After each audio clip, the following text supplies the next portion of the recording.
Billy, you seem to have completely mastered the fingerboard. What can you tell us about the shapes and the patterns you use to connect the neck up?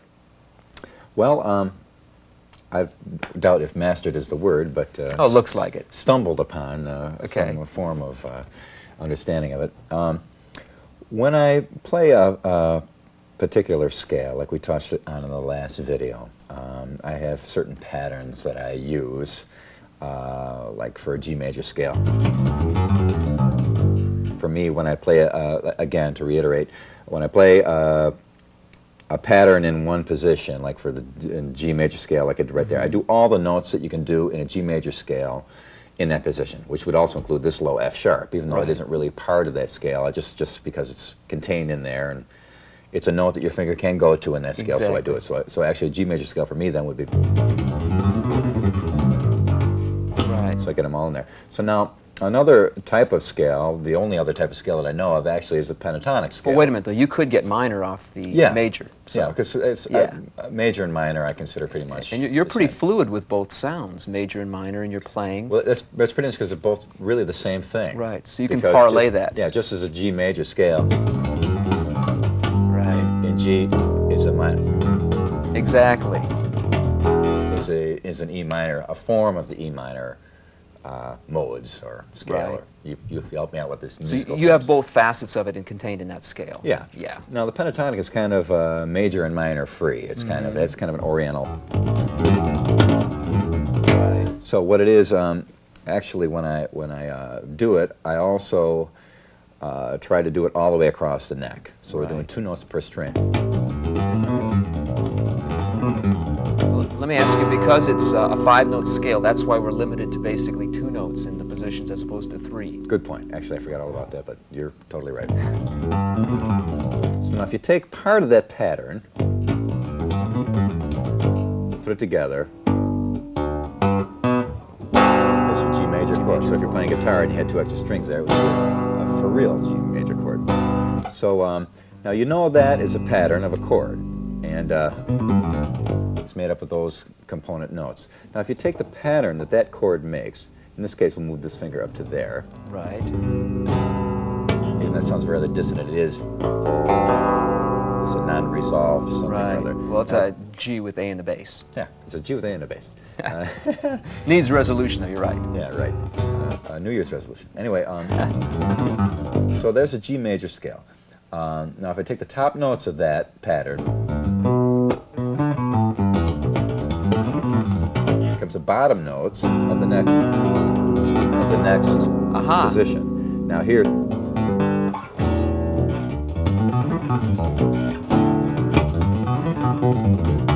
there's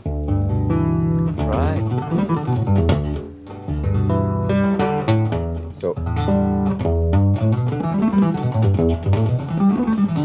we're back up to the octave. So what I'm doing there is I'm trying to show the top note of each position of a pentatonic scale makes a pattern, which in itself is a chord, basically. Right, of some type. Yeah, I see that I don't know the names of. It could change depending on what's behind you, harmonically. Yeah, so okay, that's your department, I guess. Okay. I'll just play it, you explain it. But the song that I did with Mr. Big called Had Enough. Right. When I was learning the modes on guitar, the E minor mode, it actually formed a chord by the lower parts of it.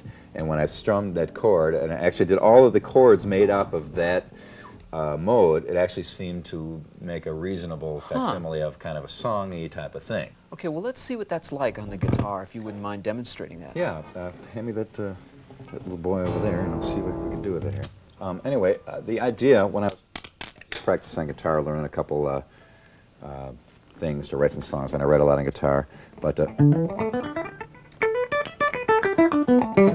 which sounds like an Allman Brothers song, doesn't it? It does, yeah. It has that country flavor to it. Anyway, so I noticed that that chord that made was part of all those notes there. So it actually became... Yeah. It became part of the... So you derive those chords from the mode. Right, so it's an E minor kind of mode.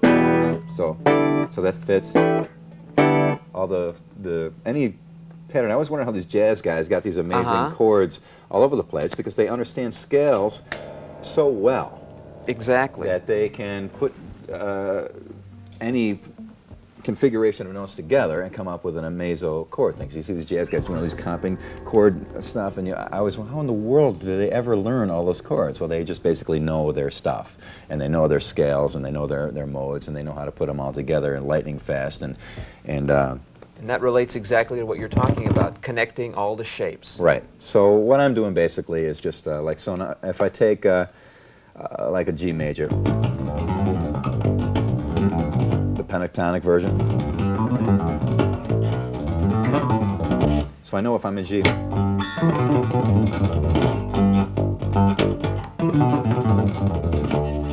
All those. Ah. It's all in G. So if I'm playing in the key of G, it's easy to find a spot to go to, because you know that's your spot. Then you just do variations, part of one, part of another. So Now, do you visualize the note G somewhere in those shapes? sometimes I do. Like, for example, G major.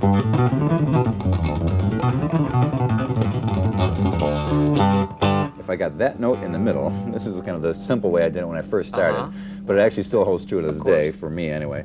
2 whole steps here, 2 whole steps here, and 2 whole steps on the string underneath. If that's your root, you know that if you got a string above it and below it, and it's ridiculously simple, but it helps you to get a start on the idea of having a pattern and having some place to go. So now, similarly, any of those notes, of those 9 notes,